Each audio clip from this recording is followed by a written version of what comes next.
Salut et bienvenue dans un nouveau petit tutoriel consacré aujourd'hui à la création d'un champ de recherche élargissable en utilisant seulement du CSS. Donc le principe c'est de reprendre un effet qui est sur le site d'Apple, donc c'est un effet que eux ils font avec un mix JS CSS. Donc lorsque vous sélectionnez leur champ de recherche, ben, vous voyez il s'agrandit et comme ça on peut taper son message. Donc nous aujourd'hui on va apprendre à le faire exclusivement en CSS, c'est-à-dire qu'on ne va pas utiliser de ligne de JS et on va utiliser les transitions.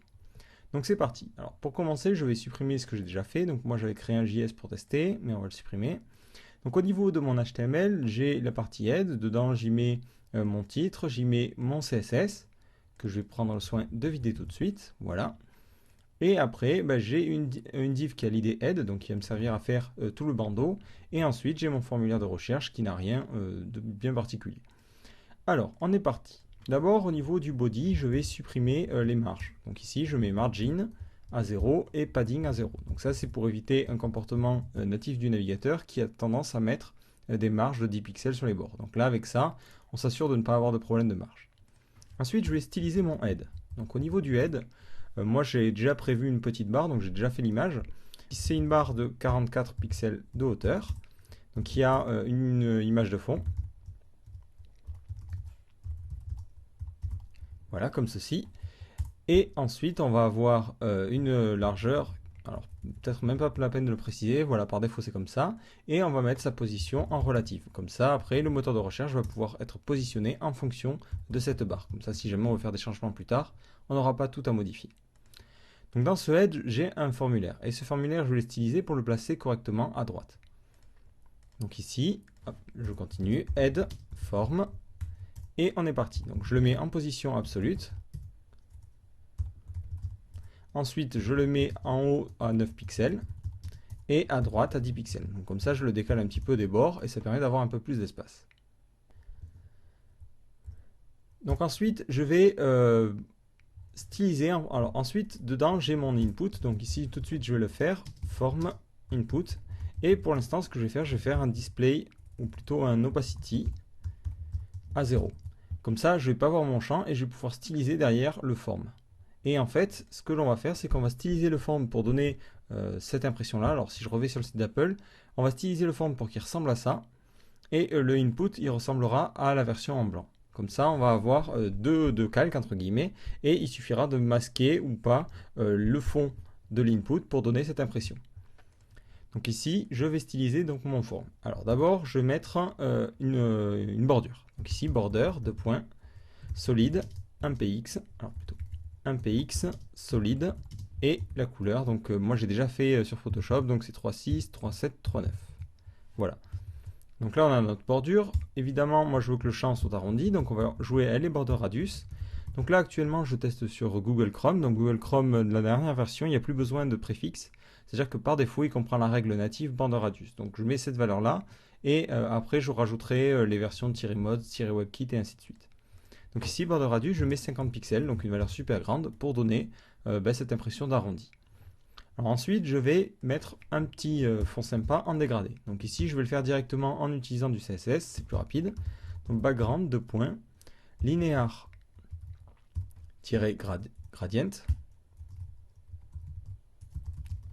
Donc c'est un dégradé vertical, donc on va le commencer en haut, top.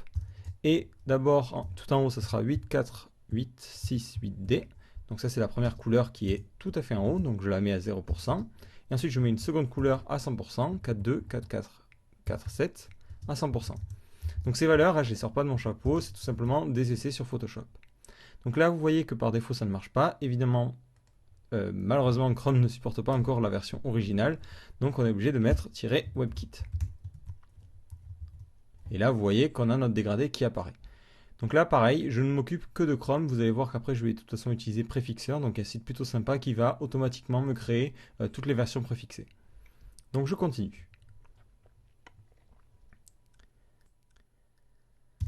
Ensuite, au niveau de mon formulaire, qu'est-ce que je veux? Je vais supprimer le padding et le margin, donc au cas où on en est par défaut suivant les navigateurs. Donc là, ça permet d'éviter les petits problèmes. On va lui donner une hauteur particulière de 18 pixels.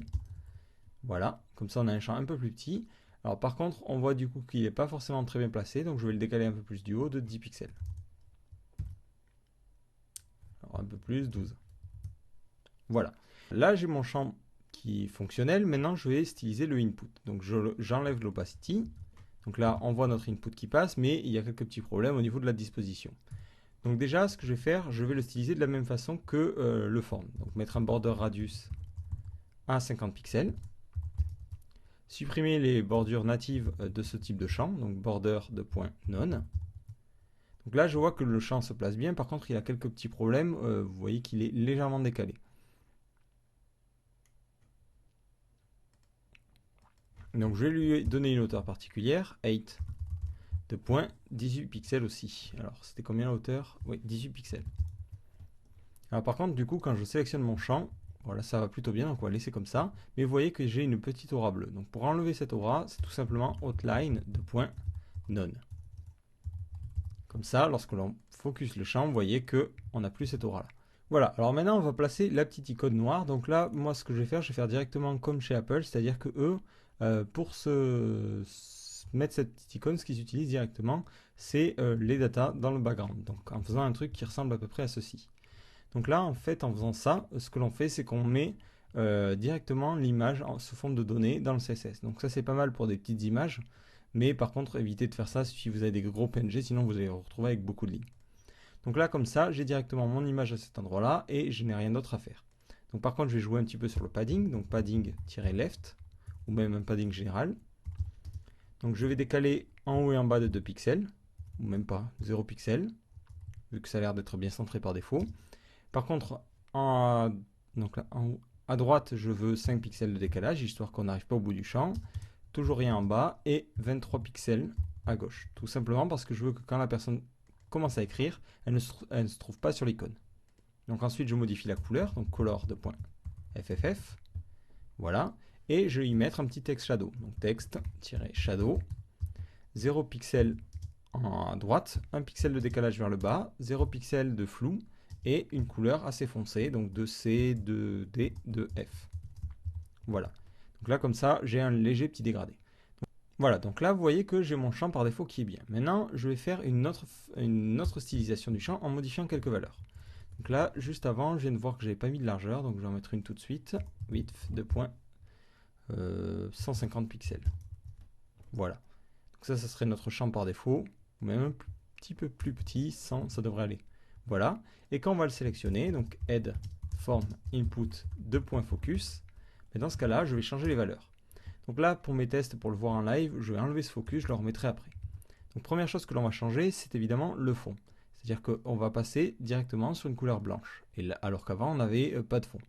Donc là, de la même façon, j'ai récupéré le code depuis Apple, parce que j'avais un petit peu la flemme de faire le petit bouton de recherche, et j'ai ça.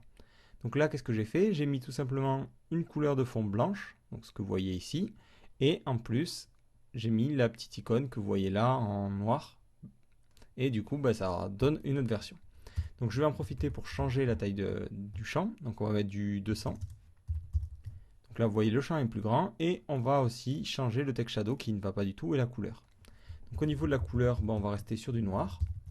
Mais du coup, ça fait un truc assez bizarre à cause du text shadow. Donc on va mettre text shadow de point, toujours la même valeur, donc 0px, 1px, 0px. Mais en revanche, on va mettre ça en blanc. Comme ça, sur le fond, ça ne se verra pas. Et après, ce que l'on va pouvoir faire aussi, c'est par exemple jouer sur le box shadow. Donc ici, tout en haut, hop, sur la première version. Donc celle-là, je vais la remettre sur le focus. Voilà, donc sur cette première version, je vais pouvoir mettre un petit box shadow. Donc ici, box-shadow, de point. Alors là, on va mettre un petit gris en fait. Donc ici, je vais mettre plutôt une ombre portée interne, donc inset. Et ensuite, je mets 0 pixel de décalage à droite, 0 pixel à gauche. Donc là, c'est équivaut à faire une lueur en fait. Je mets un flou de 5 pixels. Et là, je mets ma couleur. Donc je vais mettre volontairement une couleur très foncée. Et vous voyez ce que ça donne ici. On a cette petite couleur là. Donc moi, ce que je veux donner, c'est une impression plutôt de noir, mais assez faible. Donc du coup, je vais utiliser plutôt le RGBA. Le RGBA, ça permet de préciser une couleur en fonction de ses nuances rouge, vert, bleu, et en plus de son opacité. Donc ici, en mettant 0,0,0.4, ça veut dire qu'en bref, on met ça sera de couleur noire, mais avec une opacité de 4, soit 40%. Donc du coup, ça permet de donner plus une impression un peu plus légère.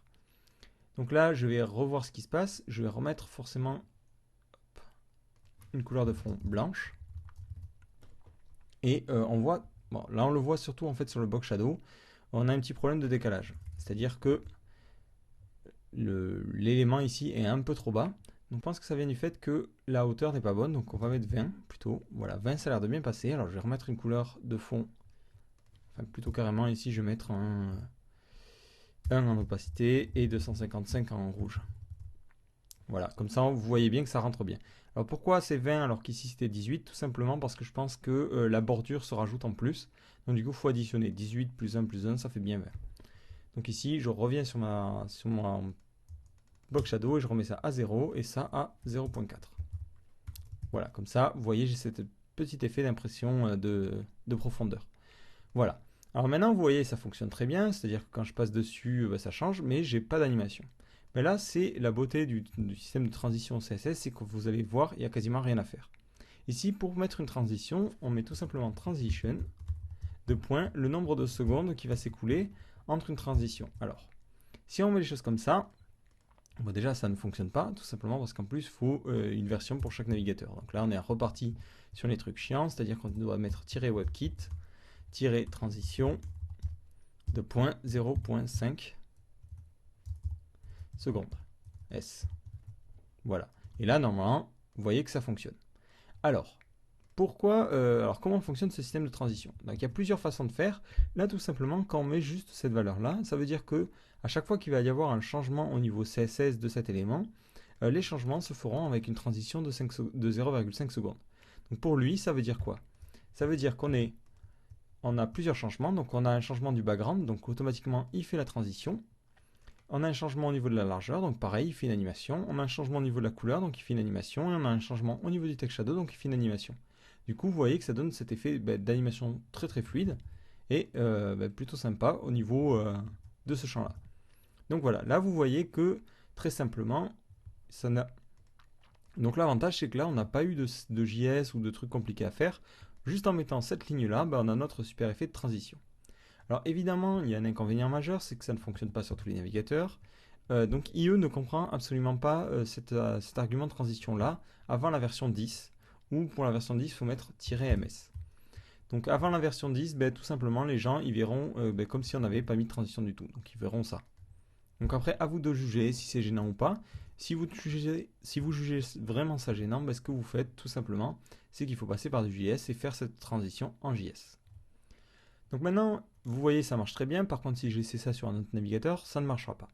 Donc moi, ce que je vous conseille, c'est, comme moi, de n'écrire que la version pour votre navigateur de test. Lorsque vous êtes content de votre résultat, ce que vous pouvez faire, c'est passer votre CSS sur un site particulier. Donc moi, j'aime bien Préfixeur. Tout simplement, hop, on va aller sur le site, vous copiez votre CSS, vous choisissez de préfixer, et automatiquement, il vous retournera votre CSS avec tous les préfixes. Donc ici, on voit qu'il a rajouté WebKit, Mods, Opera et Microsoft pour la version 10. Donc maintenant, dernier petit test, je vais tester que ça fonctionne bien sur tous les navigateurs. Donc là, j'arrive sur la page, vous voyez, il n'y a pas de problème, je clique et j'ai bien mon effet de transition. Donc je vais tester sur Opera. Bon, j'ai déjà testé, je vous garantis, ça marche bien, il n'y a pas de problème. Donc hop, non.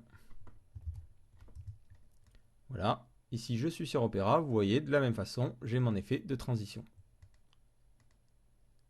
Donc hop, je continue, Firefox et Safari. Donc au niveau de Firefox, hop, pareil, l'effet de transition marche plutôt bien, il n'y a pas de problème. Et enfin, Safari, ça fonctionne. Donc après, à vous de voir, vous n'êtes pas obligé, là comme je l'ai fait, de transitionner tout. C'est-à-dire que vous pouvez choisir ce que vous voulez voir en transition. Donc par exemple, bon, je vais supprimer toutes les autres lignes là. Mais si vous voulez seulement que la largeur, vous mettez comme ça, width 0,5. Et du coup, quand vous allez sélectionner, vous voyez que tout de suite le blanc apparaît et que vous avez que la largeur qui fait sa transition. Donc de la même façon, vous pouvez mettre autant de valeurs que vous voulez. Donc si par exemple, vous voulez qu'il y ait une transition aussi sur, par exemple, la couleur, donc vous mettez color, vous mettez le temps, et ensuite le temps pour la seconde transition. Et comme ça, vous avez précisé toutes les transitions. Donc là, hop, si j'actualise, vous voyez qu'on a à la fois une transition au niveau des couleurs et au niveau de la largeur. Donc moi, vu que je veux tout faire modifier, je mets juste la valeur chiffrée et ça correspond. Donc voilà, j'espère que ce tutoriel vous aura permis de mettre un petit peu les pieds dans le plat des transitions et de voir qu'on peut, pour certains éléments, se passer du JavaScript. Donc voilà, et rendez-vous dans un prochain tutoriel.